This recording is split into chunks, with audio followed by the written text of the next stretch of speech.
All right, welcome to our third official episode. Hi, Amelia. There. And today we're going to talk about how to know when it's time to make a big change, and some of the signs, some of the experiences maybe we've been through. And so I want to jump like right into this topic right at the beginning. Okay, And let me go ahead. say one Yeah, thing. I'm very excited about this topic because it's fresh for both of us. yeah, And I think that's something that we're kind of doing with the podcast is we're not trying to just sort of like reach back into our file of like interesting things to talk about. We're talking about the things that are also relevant to us and the waters that we're swimming in. So yeah. we're able to kind of be with the our people and our listeners and say, well, here's what we've learned and here's where we're at like currently right now. And this is Yeah, definitely making a change is absolutely right. And fresh. and change is scary. Yes. At least every one of the ones I've been through. They're Ditto. scary. And so when you know some people or you've heard the stories or experiences of people who've been through some big changes, it's really helpful. And so I think people will enjoy this topic. It's going to be pretty cool. Great. So with that in mind, Miss Amelia, awesome hippie, sexy hippie mom of six. Um, so when it comes to like, I know we talked about the other day, but some big changes that you've experienced in your life, maybe some recently. Mhm. What what were some of the? How did you know it was time to make a big change in your life? Well, for me, one of the huge factors that stood out to me, actually, when I got to the other side, I reflected on where I had been and what I went through and where I was. And one of the things that really stood out to me about how I knew that it was time to make a big change was I felt like I was stuck between a rock and a hard place in my life. And there were kind of like topics in my life, like our schooling for our kids, because I was homeschooling and we were really wanting to transition out of that. Dalen's work, relationship things, just there were different areas in my life that I knew kind of needed a refreshing or needed something different to happen. And the only options that were on the table was like the two lesser ideals. It didn't ever feel like a win-win or like, oh yeah, I'm going to go this way and it feels great. For instance, like we put our kids into public school, which was an amazing decision, but the school district that we were in was very, very challenging. And it's important to me that they're in a great I district like because I, they're going I to be like there. that. It was a challenging school. Well, I I have know the school, so I know what you mean. yeah, that was your district too. You just didn't Uh, have little kids. Well, I have mad respect for teachers in the public school system, and I sure. would never want to like poo-poo anybody because I don't know their life and what it's like to be there every day. And but it was just it wasn't a very like warm and friendly environment. And it's important to me to be in a good place because whatever school district we're in, we're going to be there for at least 15 years. Yeah. you know, and so I want to be somewhere where we can really thrive. And so when that like for that topic for me was just there was one option and there was another option and neither of them were really great, and so it's that feeling of not being able to move forward although you're like really really wanting to move forward and like rejuvenate or revibe your Hmm. life in some way or another, but there doesn't seem to be a win-win. And that's sort of like our philosophy in our family, for me and my life, for Dalen and I, is like, what is the win-win where everybody feels great? And then that is the way that we shall go. So So what? Go go ahead. ahead. So No. what did you do? Like, how did it when you're? I know that was for you guys. It was a sign. There's probably a big change coming. But how did you handle it? What did you do to? Because most people, I say most people. I've never met most people. I've met a lot, but I haven't met most of them. Let's say there probably are many people who they do only see a couple of options, and Right. they feel like they have to choose maybe the lesser of two evils or something. So, what did you do to come out of that or be able to see another option? Yeah, well, that's the really, really, really important thing about that journey in my life was that I had so many options, but really what it was what was available to me in the box that I had put myself in.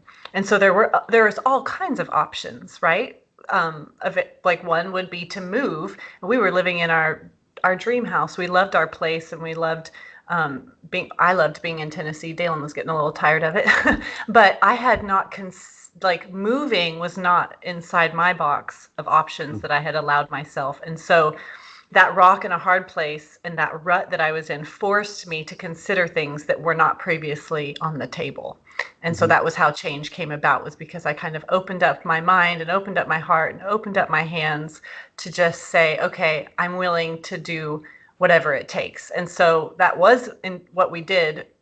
We ended up moving not just for the school system. It was a lot of different things that we were feeling that way in. But in order to make the change, we had to consider options that were previously off limits. Mm-hmm. Yeah. So, So we sometimes get stuck between two bad options, and sometimes people think these are the only options that are available. But you guys, what you're saying is that if people like yourself can get out of their own head, get some advice from some other people. mhm. How did you start thinking about some of these other options? Did you guys brainstorm? Was it a was it a, oh my God, I can't stand this anymore. There's got to be a change. You yelled out to the universe. I think Or that's definitely where Dalen was, feeling way more willing and desperate to consider things, that were outside of the box. I was kind of like trying trying hard to sort of make it work with what I had. And I think that's another thing to consider if you're feeling like you want to make a big change, but the options that you're giving yourself require you to try harder and work more.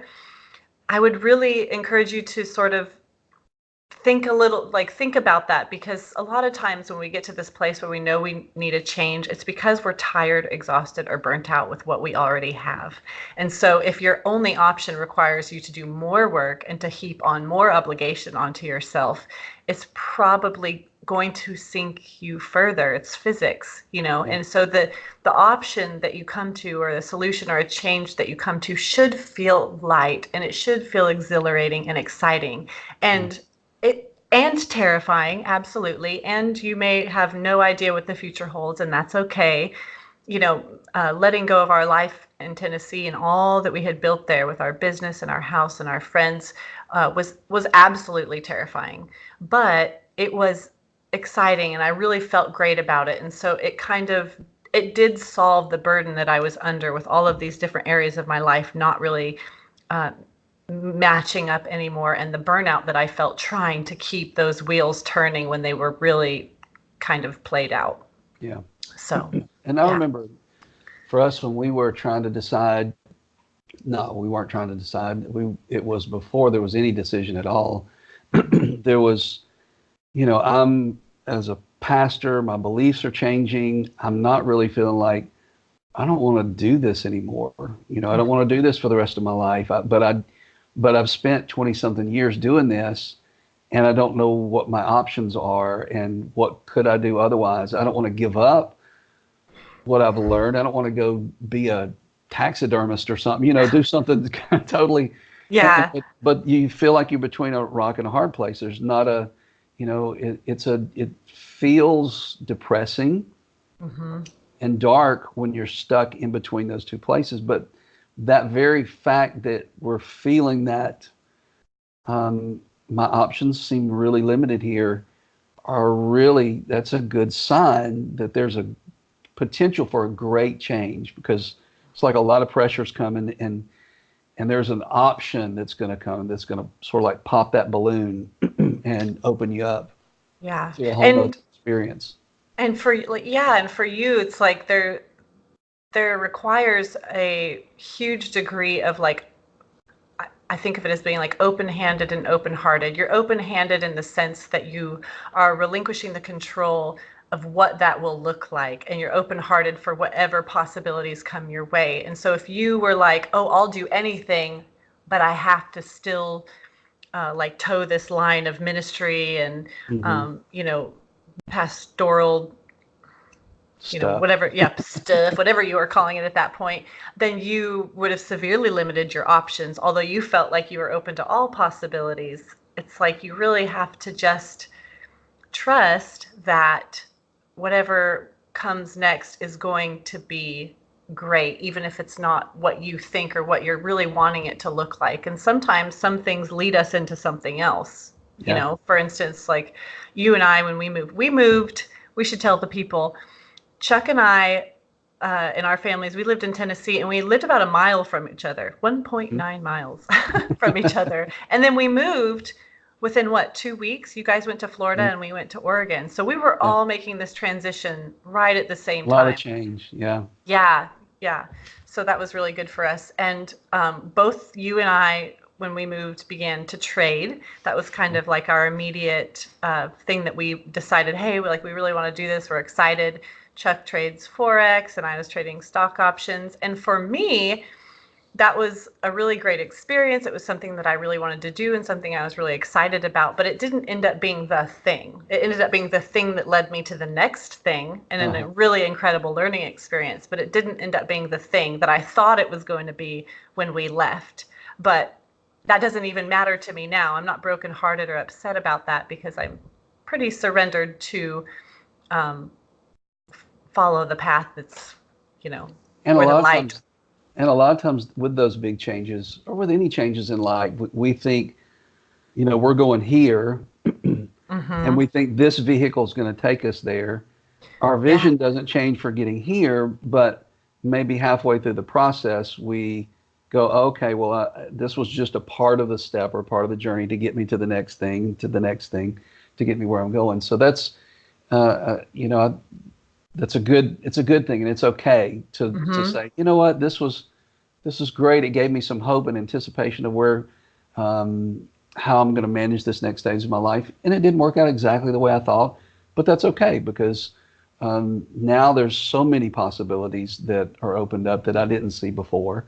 That is real helpful. And going back to what you said earlier, with my experience, one of the yours with the kids, maybe it was the catalyst was pain, but Mm-hmm. maybe it was just being uncomfortable or, like, gosh, this is not working. But sometimes I think one of the other ways that we can know a big change is about to happen in our lives is that internal pressure begins to build up. Mm-hmm. And we start to feel pain. Pain is not a bad thing. You know, Mm-hmm. we, Are you I sure? hate, I hate pain. I know, me I've too. had like 30 something kidney stones. Oh my I'm God. like, take me to the emergency room the first twinge and give me morphine and Dilaudid. I want to not hurt. Yeah.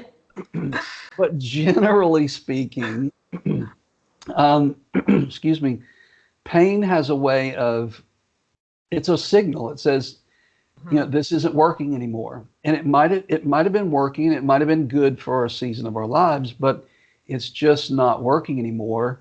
And that pain is a sign, not necessarily to, hey, that means I got to get a divorce. It's a sign I've got to do this, a sign I need to move away. But it is a sign for us to look and see what's going on. Yes. Yeah. Like, I think that we kind of want to fix or solve or heal our pain rather than like dive into it and find Right. out like, What hey, is well, the like what's going message? on here? Yeah. Right. Yeah. And sometimes, especially if it's in like an area of your life, like your marriage or some place that, you know, you don't maybe want to take a really hard look because you're afraid of what you could find or what, conclusions you could come to. But it's great to take a hard look. And I've always been very pleasantly surprised that once you get into that and it is painful and it's like cleaning a wound. It doesn't feel good when you have to rip something open and clean it all the way down to the bottom. But once it begins to heal, it is so worth it. And it's not as scary as you thought when you Uh, were just festering and yeah. infected with like whatever is toxicity is oozing in your life.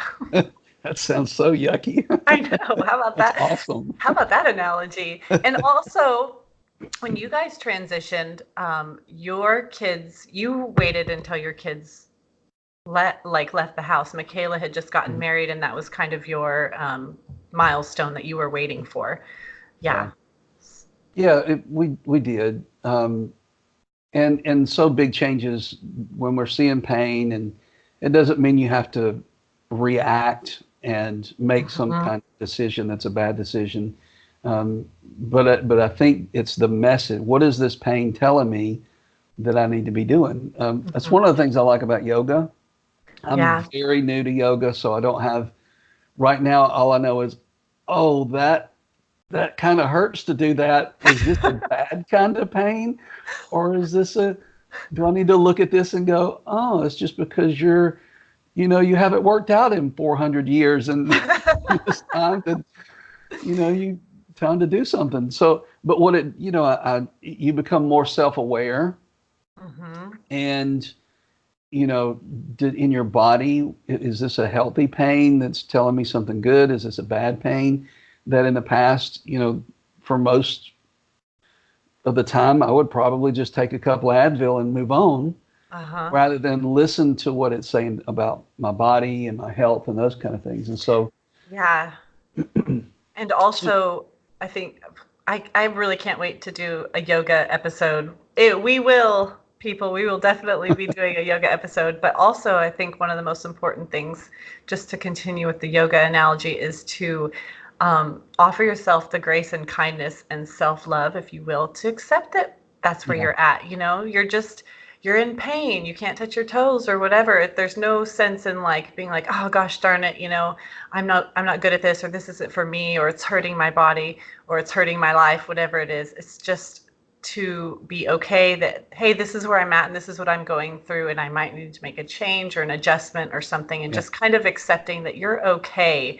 And you don't have to feel embarrassed or ashamed. I mean, I've been doing yoga for over 2 years, and I can just now touch my toes. That's not very impressive for somebody who's been practicing as long as I have. But hey, a lot of my yoga has been about therapy and days where I would cry on the floor. It's because you've had a baby in your arms for the last 2 years, and so you couldn't reach that far.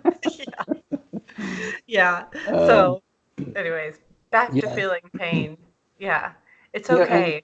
And I do, one of the things I love about our yoga class, the teacher, and because I'm so new to it, I'm so used to being in things that are somewhat competitive. Oh, And so, to go into a setting where we're really not competing against each other, this is about, and not comparing ourselves with one another. Yeah. It's about where you are and your own body and making those baby steps. And it's the same way, I think, when change is coming, we're starting to feel the pain of life or circumstances that are telling us, there needs to be a change here. That, it's that same idea. It's you don't have to compare yourself with somebody else and what they did and how they handled it. We can go inside and find out, what do I need to do? What is the message that this is sending me for this part of my life? Yeah. I agree. Now, for most of the time, most of the changes that have happened in my life, I think, have been because of curiosity. I know some big changes happen because, you're stuck. Other times it's because, I'm feeling pain. For me, a lot of times, curiosity is what sort of pulls me into another stage of life that I wasn't necessarily anticipating, going from ministry to not, and changing belief systems and all that. But there's something powerful about curiosity, because the greatest inventions probably that we've ever seen in the world, some of them, what is the saying about necessity is the mother of invention or something? Yeah. Sometimes it's like, oh, we've got to figure this out, kind of like the pain analogy. But a lot of inventions that have happened in the world have happened because people were curious. They're like, wow, there might be a better way to do this. Well, I wonder what would happen. Where it reminds me, we always had kids at our house because our house was kind of like the hub, and the Mm-hmm. kids in the neighborhood would all come to our place and they would eat and we just had a great time. Well, we had a bunch of kids over one evening, I think, and we bought pizza, and it just so happened that we had some strawberry cake icing also in the house. And Uh-huh. one of the kids was like, I wonder what it would taste like if you put strawberry icing on pepperoni pizza. Ooh, and And it was awesome. I tried. I was like, I'll try it. And it was really good. It was the weirdest thing, the things, but it was curiosity yeah, that brought us into a new experience that, that experience is not something I, had ever had before and probably nobody else. yeah, yeah. Um, so, do you feel like curiosity has led you into bigger, different seasons in your life? Oh, absolutely, for sure. I feel like I learned a lot about inspiration and curiosity when I started studying the stock market Mhm. because I had always sort of enjoyed the little side hustle. Like I was a diehard couponer, at first, Uh-huh. and I loved that game. And then I started like buying and selling Trisha was stuff too. on. Yeah, it's fun. And then you have like 17 things of mustard, and you need a new hobby, you know. So I started like buying and selling stuff on Yeah. eBay, but then I Couldn't had I like just make a little bit more money instead of buy 17 jars of mustard? Right. that's what, yeah, it was like, okay, even if it's free, it's not a great deal if you don't need it. And then, so Yeah. I started doing other things. And then one day my mom was telling me, oh, your Aunt Kim has been day trading. And I'm like, day trading? Well, what's that? And so I Googled it and I was like, oh my gosh, that sounds amazing. And then I Googled like, what is the Dow Jones Industrial Average? What is the S&P 500? And I was so enthralled with everything that I was learning. I mean, I had just been a stay-at-home mom. I didn't have like a lot of formal college, I had no formal college education, but I was like, this is so incredibly interesting and fascinating. And I spent hundreds and hundreds of hours over the course of about 2.5 years just studying the stock market and stock Mhm. options, the derivative, which is what I used to trade. And I had some support from my aunt. And so, yeah, like curiosity opened up a whole completely new world to me. And I did that for a couple of years. And then I took a break because I had baby 5 and 6. And then after that, a couple years ago, I got back And into it for our again. I listeners, just not at love the same time. right over the course of about 3 or 4 years. And so I love the idea of like considering what it is that you love or interested and passionate about, and then following that trail like as far as you can. And I think that a lot of people hesitate to really put energy into the things that naturally interest them or that Yeah. they just feel excited about because there's so many other things in life that tell you you should. Well, you Yeah. should be folding laundry. You should be whatever, And there was this time where I had to put it down, but it was because I was really, really sick and I couldn't, trade. Not that I shouldn't, I just couldn't. I recognized that my plate was too full. There's real money on the line and I don't want to like make a big costly mistake. And so I willingly laid that down for a while, but I'm not sure that people credit themselves enough um, to follow their natural inspiration. I think that we kind of block ourselves off from that, like, or put it off or delay it and say, I'll get to that. But that opened up like an entire pathway in my life. And it has been an incredible and so much fun experience trading in the stock market. And something that I've really enjoyed, and it's been great for our family. So, Yeah. yes. And curiosity is like we don't realize it, I think, at the time, but it's an invitation for changes in our lives. Yeah. And I think it's natural. I think people um, lose that sense of curiosity, and I don't necessarily know why. I don't know what the process is that caused people. Maybe they've had some bad experiences or whatever. But that's for me, curiosity is like one of the most life giving things because it just pulls me into the future but it's not a scary pull because Hmm. it's already something I'm interested. It's like, oh, what does the Bible say about hell? Oh, maybe I shouldn't look that up because now my view's totally different. Uh, Don't dig but into that. those Hmm. curiosities they're powerful, they're life-giving, they're transforming. It doesn't have to be some big giant thing. It could be that just for instance, my mother-in-law is staying with us. She's downstairs right Yeah. now, and I think for the first, she decorated cakes all her life, and she's in her 80s. I think she's 85, 86. In the early 80s, she would still get out on the jet skis with us and out in the Gulf of Mexico. But she's just started learning to paint, and she's 86, I think, right now, and she's just now learning to paint, and she's enjoying it, and she's enjoying the process, and she's learning, and it's great because curiosity is not something that I think we should give up when we're you know, kids when we're crawling around the floor and we're learning because of curiosity.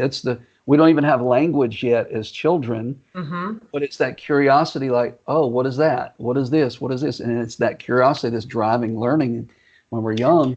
And at 86, you can still have that and still make changes in your life.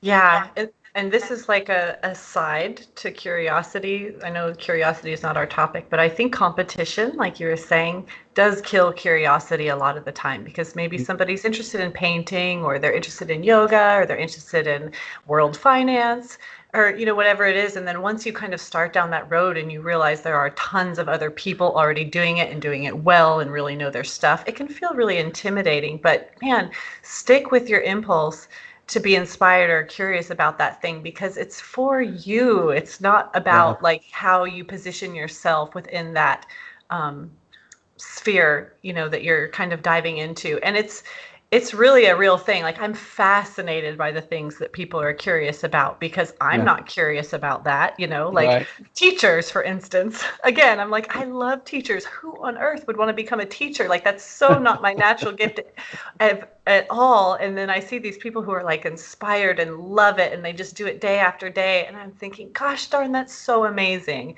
I'm Yeah, so glad that you followed that all the way through and didn't think, oh, there's plenty of teachers I shouldn't be here, or I'm underqualified or whatever. Like if you are naturally curious about something and you naturally love it, which is how I have felt about the stock market, uh, there will be something for you in it. yeah. How are we doing?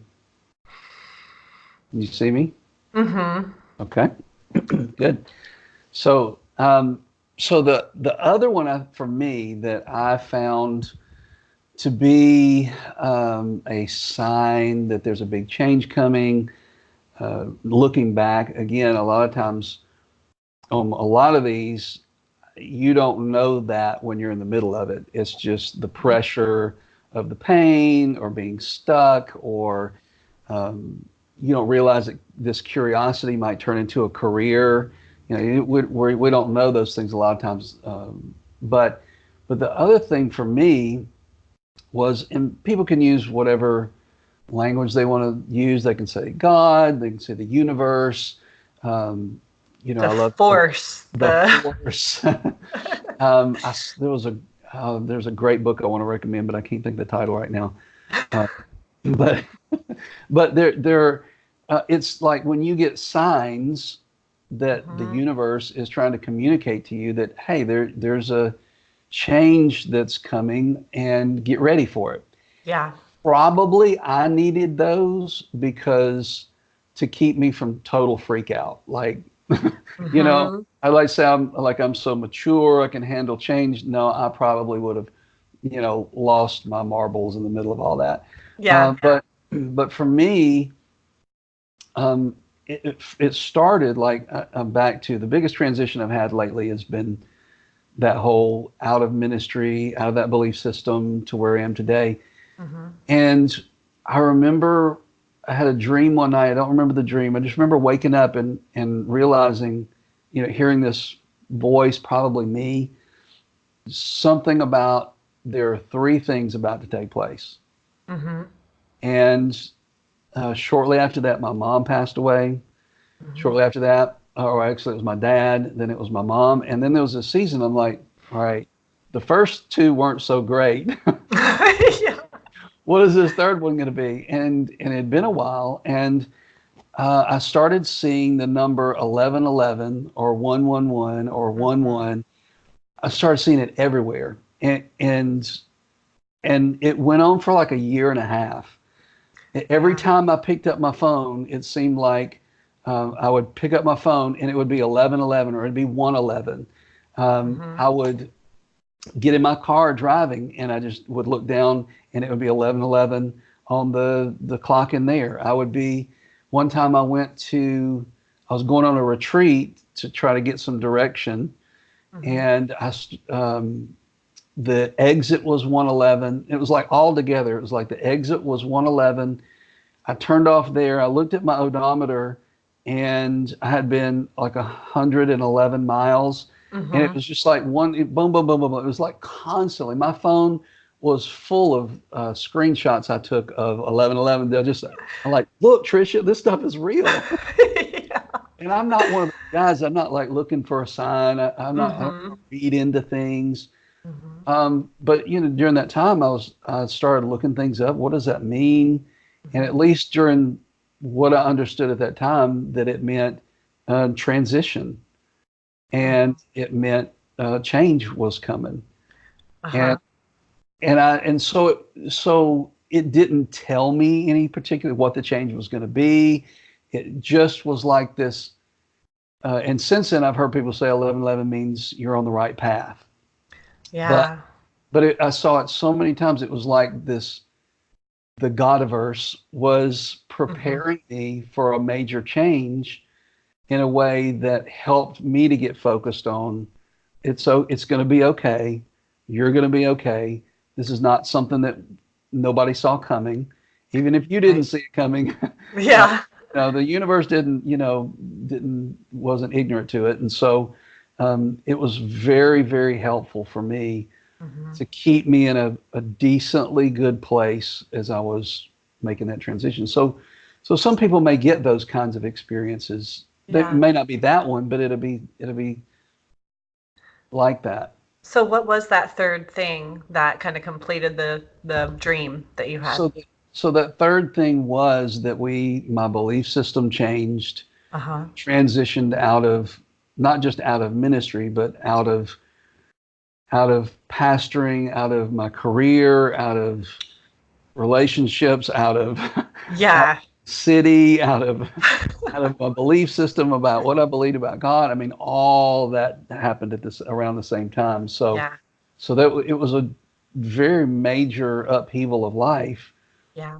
but I was able to navigate it because there was something that was telling me it's going to be okay. You know, Yeah. Yeah, you had been primed for that. And just to know, like, be alert. It's okay. It's it's okay. okay. Everything's Everything's going to be all good. right. Yeah, Yeah. And I and it, think, and it was. yeah, I think that, um, signs are so helpful. And it does seem that, like, sometimes once you latch onto something maybe in your mind or your heart that you're like really, oh, that would be great, or I wish I could, or if only, then somebody will randomly call you, or you'll run into somebody from your past that was had to do with that part of your Yeah, life. I know I thought about trading, getting back into the market for about 8 months, and I actually ran into you in Spring Hill one day at Ross, and you're like, oh, I'm thinking about getting into Forex. And I was like, oh my gosh, yeah, I love trading. Oh, boohoo. I had to let it go. And something about that conversation, because I had already been thinking about it for so long, like put me back into the market, and I picked it back up and it was great. I was so excited to yeah, do that. But it was like, just kind of like right place, right time, right. that Actually, conversation was really timely. yeah, even in the fact that you were talking about it was helpful for me as well at the same time. Yeah. So it Yeah. was another one of those like synchronicities or whatever that Hmm. that was like, and then I started meeting people and coming across more information. I remember I had remembered in terms of trading. I remember I heard something about it years ago, that it's the thing to do. There's lots of money in it, Hmm. and and it just, that's all I heard. It kind of got tucked away somewhere. And Mm-hmm. then all of a sudden it just kind of out of the blue started to pop up and Mm-hmm. gather, my attention started honing in on it. So yeah, I, I'm very thankful, which really kind of dovetails with the whole idea of trusting Mm-hmm. in this transition process, trusting life. Mm-hmm. Um, that's because at least in these situations, I had, again, call it a sign, Mm-hmm. now, before I move on to that whole trusting thing, probably because I was pastoring, I saw people do the other extreme of that. And that Okay. was they would see everything as a sign, and anything was a sign. Yeah. If they liked somebody and they smiled at them, it's a sign we're supposed to get married. I mean, it was just things that people would read into it because they were overly focused on that. Mm-hmm. And ultimately, the signs are just pointers. They just kind of Right. point us somewhere. They're not meant to be an authoritative confirmation that this must be done. It's like a Right. hello, like you Yeah. said earlier. Pay attention.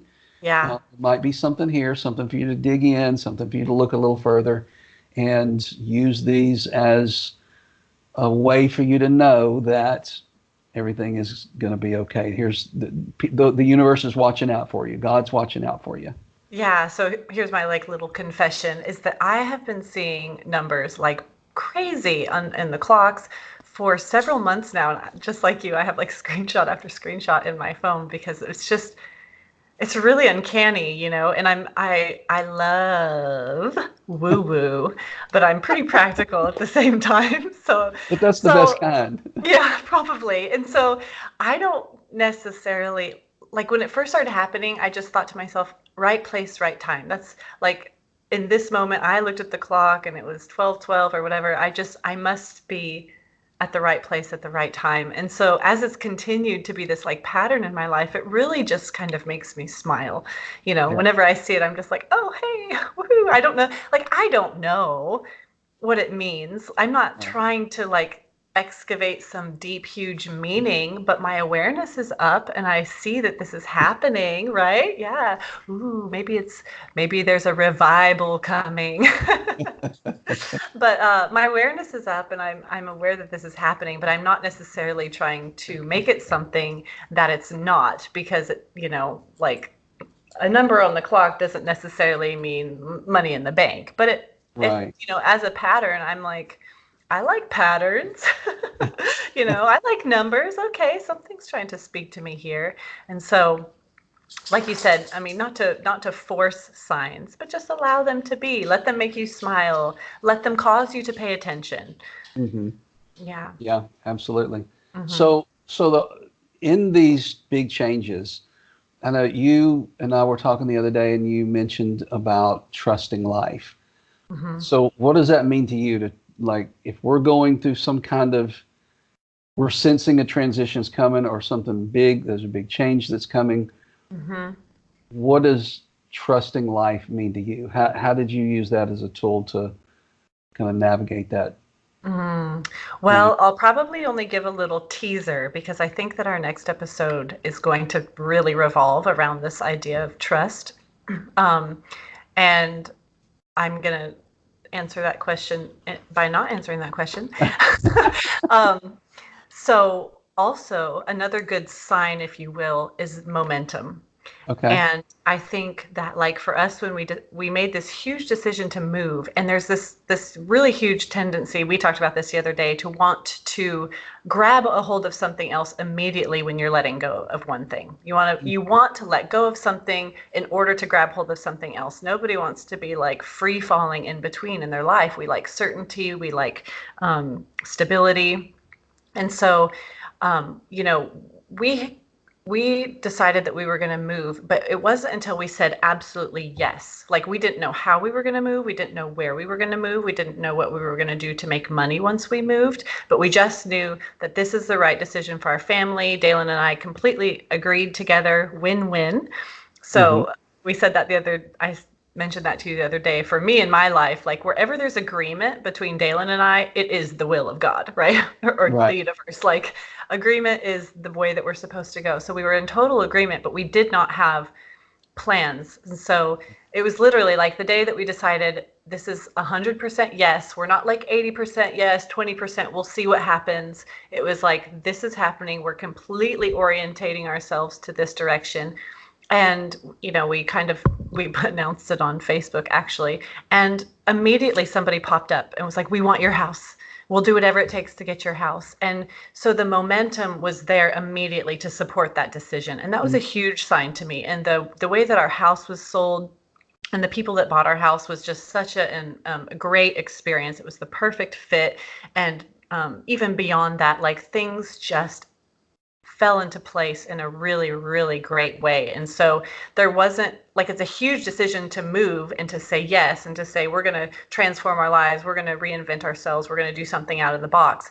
But the support that was there immediately made it not so difficult after all. We Mm. just had to kind of roll with it Yeah. ultimately. And so there was a trust, yes, and like rolling with it, and there was a trust that things were working out, but at the same time it was kind of obvious that things were working out because the momentum behind it was just really great and things were falling into place. And so yeah. Yeah, I think so too. We experienced the same thing when Trisha and I both agreed that we're both, because we've been back and forth about moving to Florida, and it's something that we've always wanted to do. We've always wanted to live near the beach. We love the water. Trisha would cry every time we come down on vacation and it was time to leave. We'd be standing in the sand and she'd tear up as we were walking away to go home, So we knew this was our spot. It was our zone. It was our jam, and we belonged here. And so, but circumstances and different things for us were going on that didn't seem like. But then there was this point where we both agreed. This is what we need to do. We're gonna do this. And once we did, the ball started rolling and things started happening. And it's like you'd think that you wish sometimes that God or the universe would like give you all the momentum first, and then Yes. you would know. But that's not how it works. Usually Right. it's that we make some decision, we come into an agreement, there's a heart, something in our heart, something in our spirit, something that's internal and spiritual happens, Mm-hmm. that once we come into that agreement and that intention of our hearts, Mm-hmm. then the things begin to, it's like the universe opens up and begins to push you into the very thing that your heart desired. Yeah, and I think some of that, like, I learned a lot about that through that transition, and there was several changes that were happening in our life at that time. But one of the things that I learned or that shifted for me was kind of like the difference between having this sort of exterior deity that you were really like needing um, answers from or leading from, and the difference between kind of focusing outward to get that rather than focusing inward and just being like, I'm capable and I am strong and I can do this and I can do hard things and I can make big changes. And then once I stepped forward in my own strength, like immediately, there's such a tailwind. And then that's where you're Yeah, like, well, is it me or is it God? Because it's both like right. uh, super strong and great. So sorry, podcast listeners, I have a 4-year-old that just crawled into my lap. Lost my train of thought. So Hi. hi. Or the YouTube people can see Haley. But anyways, yeah, Yeah, yeah. absolutely. Yeah, So it's beautiful when it happens, and then you go, oh well, I should have done this a long time ago, or why did I even doubt myself, or right. but the intention comes first, and Yeah. then it's almost like the resources, the supply, the support, the Yeah. direction, the opportunities, all that begin to happen after we intend uh, Yeah. whatever that is. And it's very personally empowering to do that. And so once you can like land on the other side of your change or transition, you're almost kind of like, what else, what other big things can I do? What else am I capable of, Yeah. you know? And so finding your own internal strength of like making a decision like that and following through and seeing your life improved is, it's just such a great experience. And I've told people that before, since we've moved, it's like the putting myself, making the choice to put myself in a position where all the possibilities were wide open was a huge gift to myself and an incredible experience, rather than trying to solve and fix everything in the box that I was previously in with the options that I had allowed myself. So I highly encourage people to put yourself in a position where all the possibilities are open to That's you. true.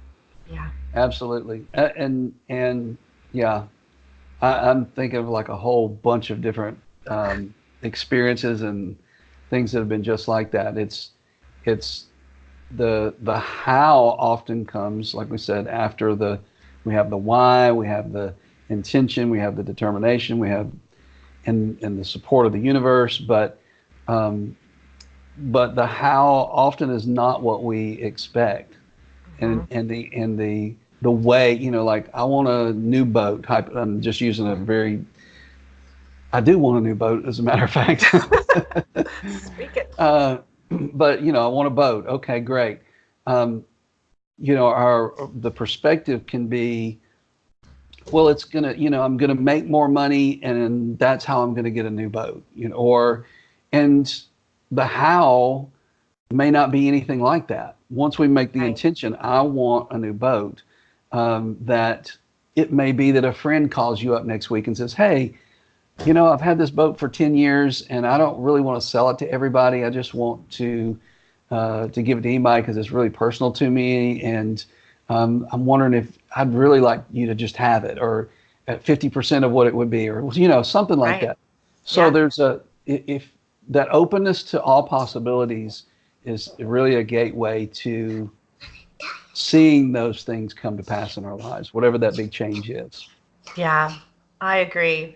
So Yeah. I'm really looking forward. I think the next episode that we're going to do is we're about being okay with who you are and where you're at, kind of a little bit more of the self-acceptance, and just knowing that, when you are feeling drawn into a big change or a transition in your life, that you can trust yourself and the process. And so we're going to really dive deep into that, and it's going to be a good time. I'm looking forward to Yeah. it. I'm looking forward to it. All right. All Thank righty. you, Amelia. It was a great time together. Enjoy our conversations, and look forward to the next one. Awesome. Talk to you later, Chuck. See ya. Bye. Bye.